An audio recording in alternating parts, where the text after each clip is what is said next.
जयपुर से खबर है, जहां रेलवे के इंफ्रास्ट्रक्चर कार्यों के लिए पर्याप्त बजट मिला है। वर्ष 2026-27 में 350 किलोमीटर से अधिक इंफ्रास्ट्रक्चर के कार्य पूरे करने का लक्ष्य रखा गया। उत्तर पश्चिम रेलवे में वर्ष 2024-25 में 70 किलोमीटर निर्माण परियोजनाओं को पूरा किया। इस वर्ष अभी तक 94 किलोमीटर नई लाइन एवं दोहरीकरण के कार्य पूरे हुए हैं। मार्च 2026 तक 29 किलोमीटर का कार्य पूरा किया जाएगा।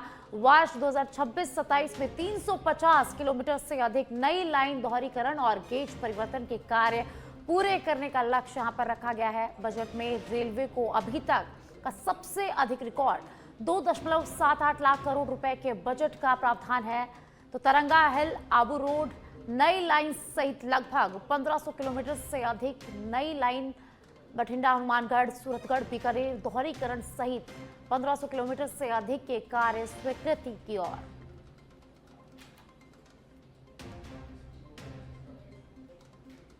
तो जयपुर से खबर है, जहां रेलवे के इंफ्रास्ट्रक्चर कार्यों के लिए पर्याप्त बजट मिला। वर्ष 2026-27 में 350 किलोमीटर से अधिक इंफ्रास्ट्रक्चर के कार्य पूरे करने का लक्ष्य रखा गया।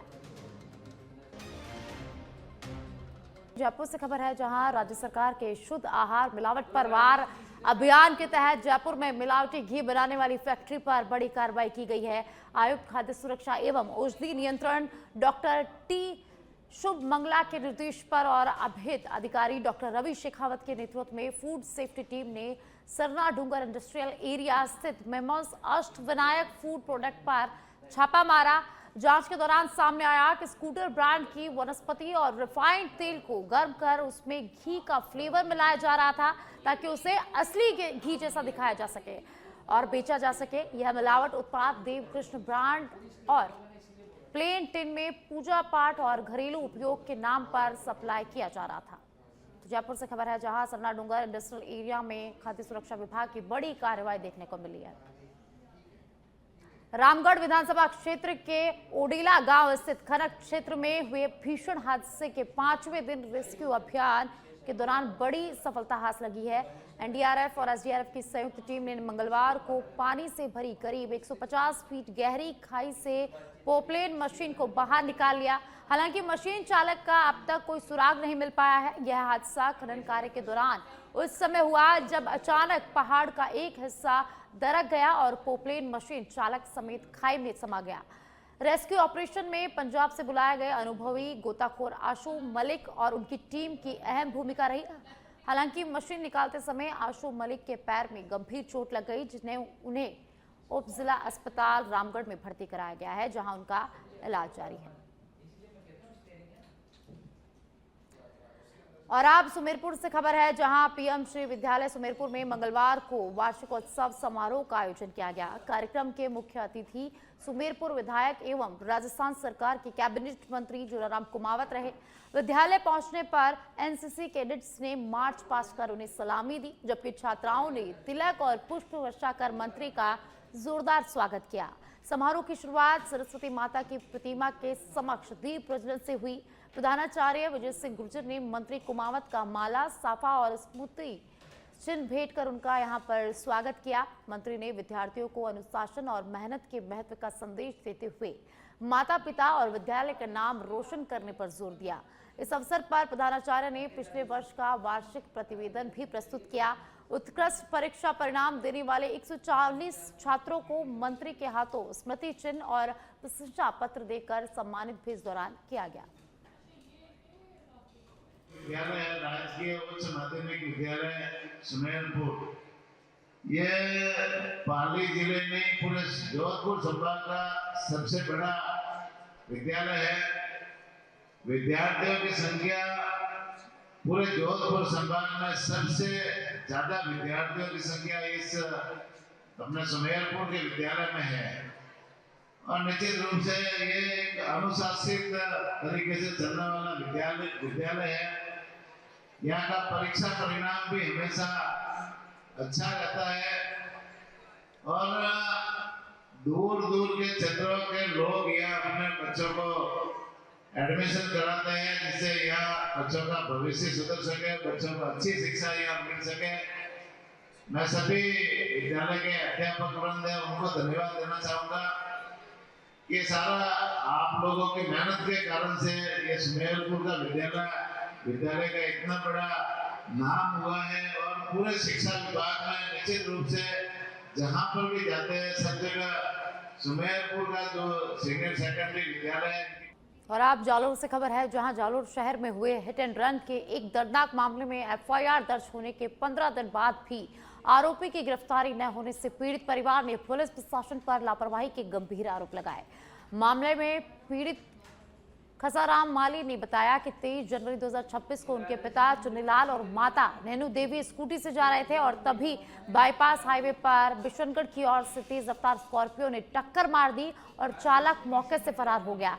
हादसे में दोनों गंभीर रूप से घायल हो गए और इलाज के दौरान 29 जनवरी को चुन्नीलाल की पालनपुर में मौत हो गई, जबकि नैनू देवी का इलाज अभी भी जारी है। तो एफआईआर दर्ज होने के 15 दिन बाद भी आरोपी गिरफ्तार नहीं होने के कारण पीड़ितों में आक्रोश है।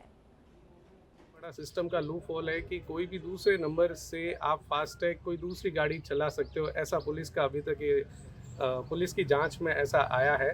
तो मेरा तो मीडिया के माध्यम से ये भी संज्ञान है कि भाई जब हमने खुद पुलिस विभाग को ये उस गाड़ी का नंबर और उस पर्सन का पुलिया भी प्रोवाइड करवाया। मैं आपको मीडिया के माध्यम से बताना चाहूँगा कि ये जो आदमी है वो गाड़ी चला रहा है, चलो गाड़ी का तो सस्पेक्ट हो सकता है कुछ संज्ञान, पर इस आदमी को अभी तक नहीं पकड़ा गया है। जो एक पुलिस की जो कार्रवाई है जो पूरे राजस्थान लेवल पर, उसके बारे में भी कुछ जैसे मालूम पड़ा हमको, उनको हम हॉस्पिटल लेके गए, उन्होंने हॉस्पिटल से वहाँ से रेफ़र कर दिया। बहुत मतलब सीरियस थे, जिसमें चोटें आई थी, दोनों पैर टूट गए थे भाभी जी के, और भैया के माथे में सिर हो गई थी, दर्द था, रीढ़ की हड्डी में दर्द था, और हमको रेफ़र किया पालनपुर वहाँ इलाज करवाया। इलाज के दौरान 29 तारीख को भाई ऑफ हो गए, हम ले आए, लेकिन अभी तक पुलिस ने कोई कार्रवाई नहीं की है, इसलिए हमको।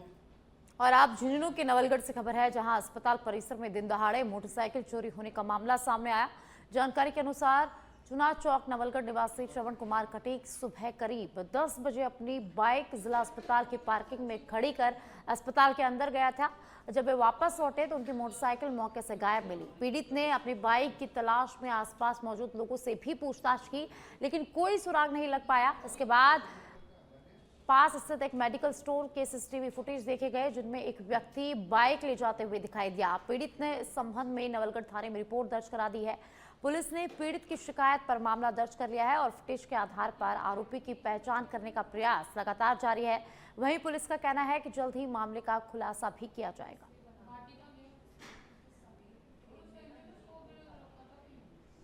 और अब अलवर के खेडली से खबर है, जहां खेडली के सीमावर्ती गांव खेरली रेल के पास मंगलवार को रेंटल कार पलटने से 4 लोग इस हादसे में गंभीर रूप से घायल हो गए। जानकारी के अनुसार वैन में 21 वर्षीय शुभम, उसकी बहन सलोनी और मौसी की 2 बेटियां नैना और सोनिया बैठी थी।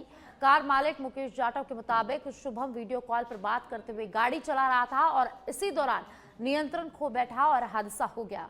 कार टोल नाके से पहले अनियंत्रित होकर पलट गई। प्रत्यक्षदर्शियों के अनुसार गाड़ी ने 4 बार पलटी खाई। पास ही काम कर रहे मजदूरों ने उन्हें बाहर निकालकर टेम्पो में बैठाया और उपजिला अस्पताल पहुंचाया।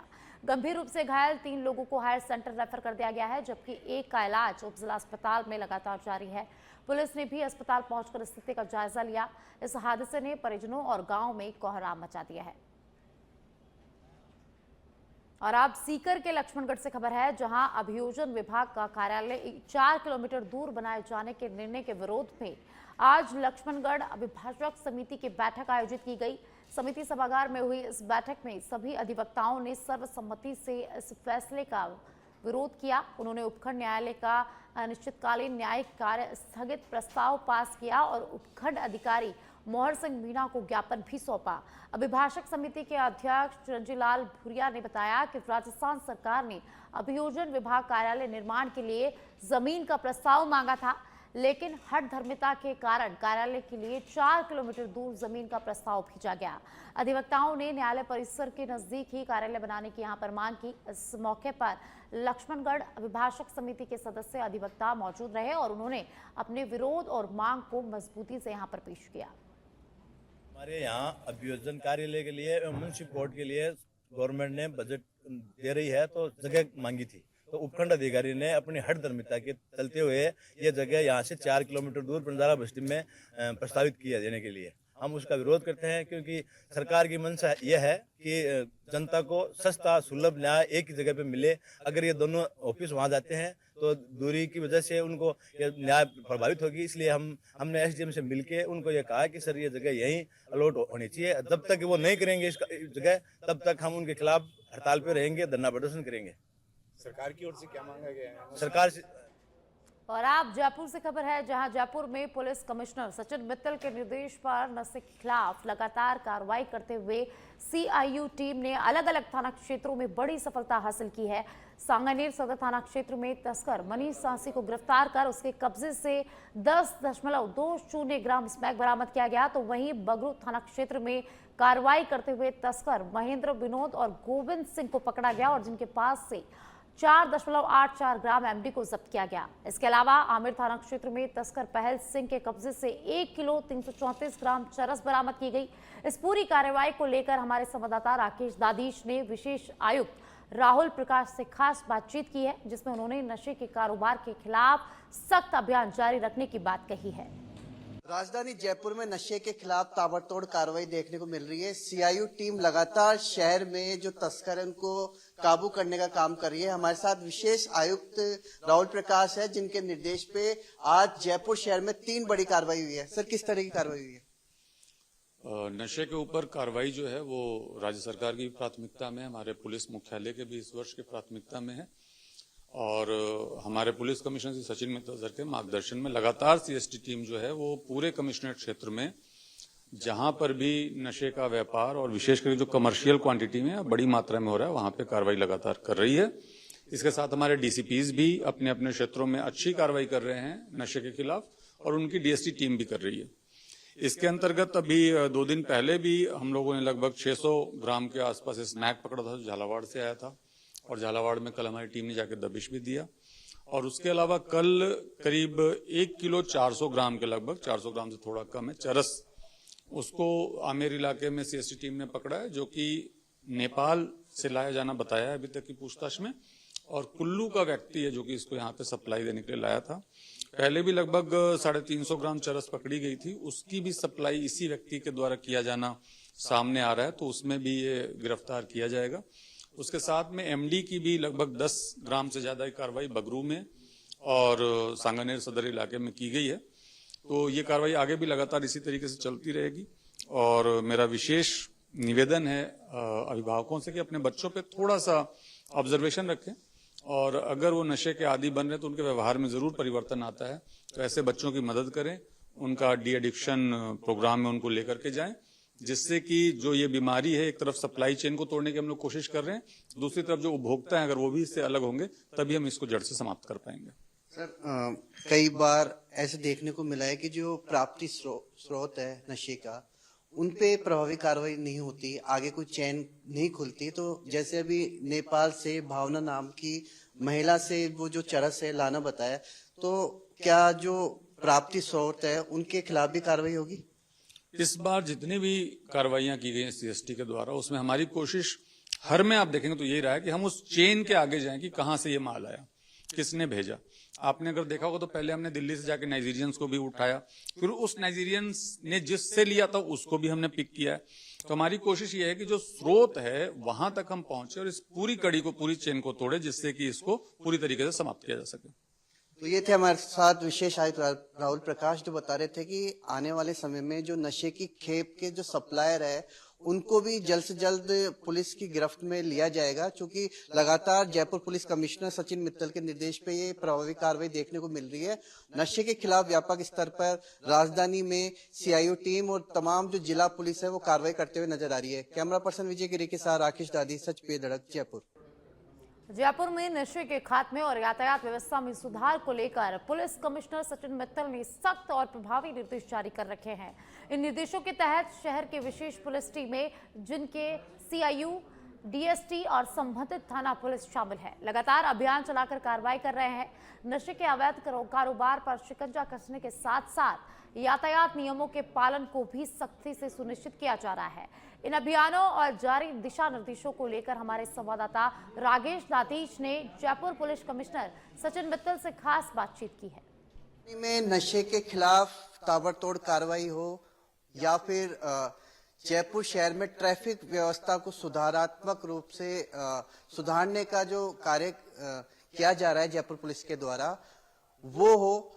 हमारे साथ है आज खास मेहमान जयपुर पुलिस कमिश्नर सचिन मित्तल। उनसे जानते हैं किस तरह से ये प्रभावी कार्रवाई करते हुए नजर आ रहे हैं। सर, किस तरह की कार्रवाई के निर्देश दे रखे हैं?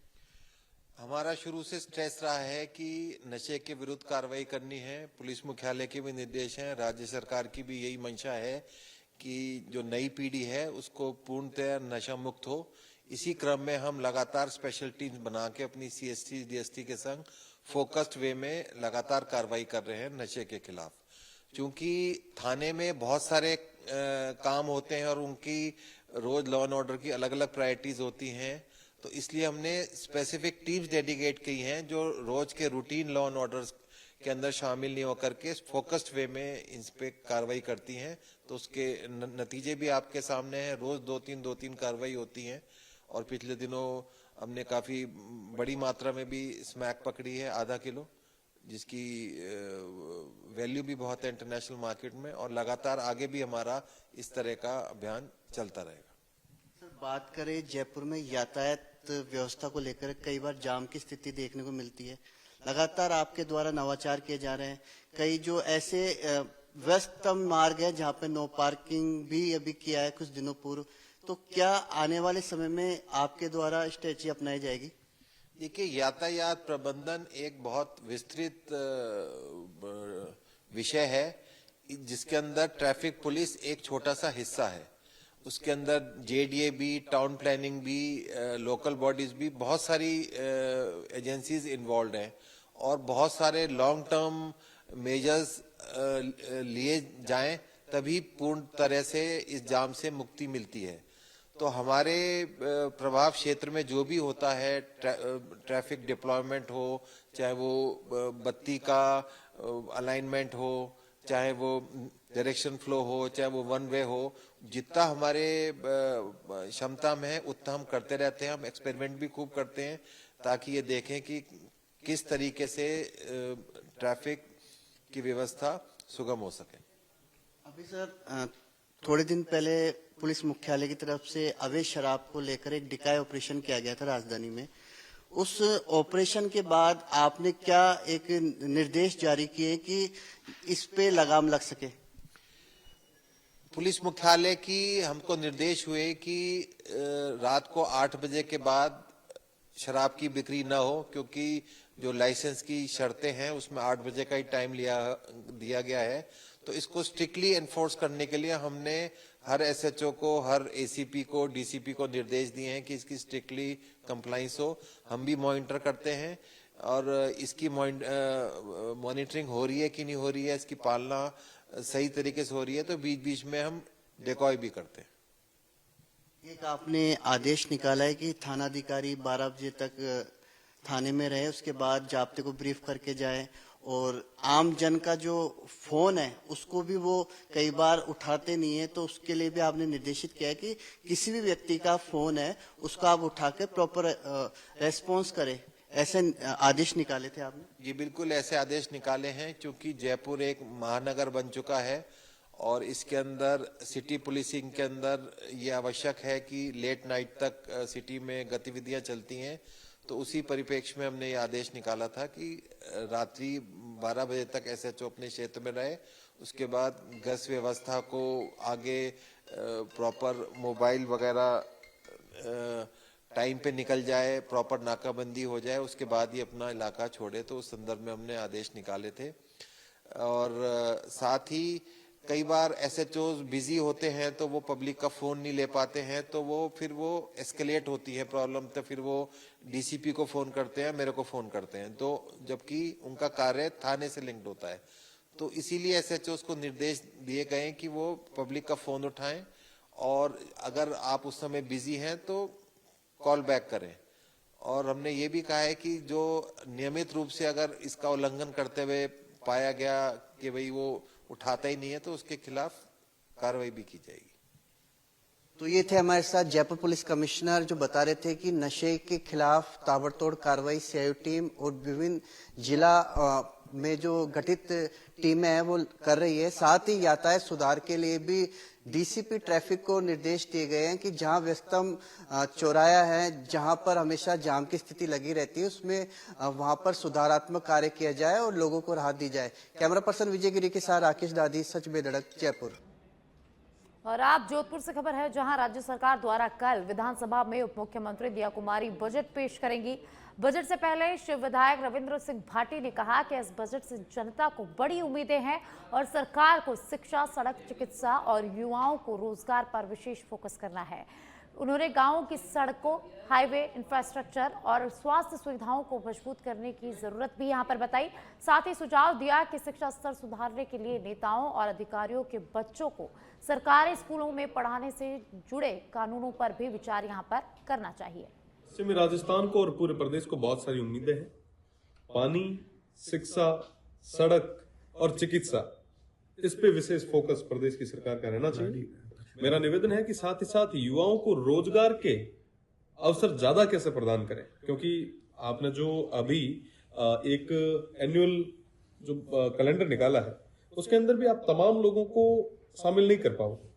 तो मल्टीनेशनल कंपनीज के थ्रू रिफाइनरी आ रही है, रिफाइनरी के जो भी बाकी भी जो और फैक्ट्रीज जो उसके साथ लगेगी, उन तमाम चीजों में ज्यादा कैसे हम अवसर दे सकें। रोड्स को हमारी, क्योंकि हाईवेज और जो गांव की जो इंटरनल रोड्स है उनको मजबूत करने की जरूरत है, उस स्ट्रक्चर को मजबूत करने की जरूरत है। थोड़े दिन पहले एक बस दुखांतिका हुई थी जैसलमेर में, बर्न यूनिट नहीं होने के कारण उन तमाम जो घायल थे उनको जोधपुर तक लाना पड़ा। तो चिकित्सा को हम कैसे मजबूत करें, क्योंकि हमारे जो गांव है, ढाणियां हैं, वो बड़ी दूर दूर है, वहां पे बेस्ट इंफ्रा कैसे डेवलप हो, इन तमाम चीजों की ओर प्रदेश की सरकार को। जयपुर से खबर है, जहां भाजपा और कांग्रेस के दो दिग्गज नेताओं की मुलाकात हुई। सचिन पायलट और सतीश पूनिया की मुलाकात हुई है।